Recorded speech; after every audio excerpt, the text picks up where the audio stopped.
You can be training as hard as you want, taking all the gear in the world, sleeping 20 hours a day, but if your nutrition is dog shit, frankly, you will not see progress. So, first off, calories drive absolutely everything. So, how do we actually dial in the amount of calories we're going to eat? You're losing weight. So, like I said before, generally explains what we're going to do with our calories regarding our situation. We need to make sure we get your blood sugar, your blood pressure, lipids, and digestion on a good spot before we even consider getting you to grow muscle because your body isn't functioning ideally. Leaner individuals, obviously, we're going to be pushing up the food off rip because they're in a more ideal state to grow muscle.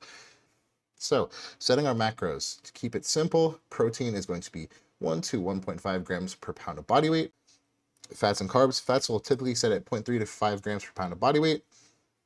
Carbs, remainder of calories. Most calorie changes are always going to come from carbs, regardless of dieting or bulking.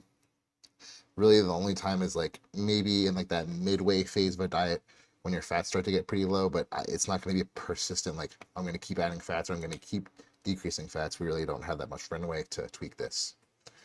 So protein, the building block, stimulates muscle protein synthesis, elevates mTOR, which is essentially like the signal to our body, you got to fucking grow.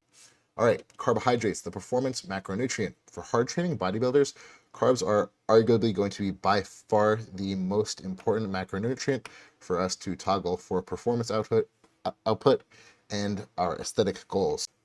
So, gut health. Better gut health, improved insulin sensitivity, inflammation, stronger epithelial lining, and improved regularity. So, digestion is going to set the ceiling for our food. You are what you digest and assimilate and can eliminate. You need to step back, assess what's going wrong, and then fix your digestion from there. Electrolyte imbalances. So being chronically dehydrated essentially is going to fuck up our digestion as well.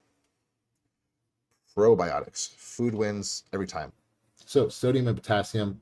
We're going to get to our electrolytes now. Supports pumps, performance, plasma volume, so your blood volume, which is kind of surprising.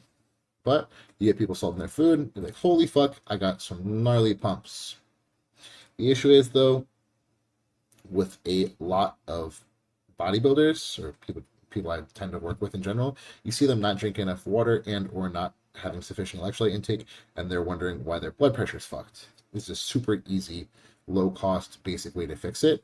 We'll typically make sure we get our potassium intake up from our diet and or using light salt on top of that if need be. Typically I'll aim for like a 3-to-2 ratio of potassium to sodium.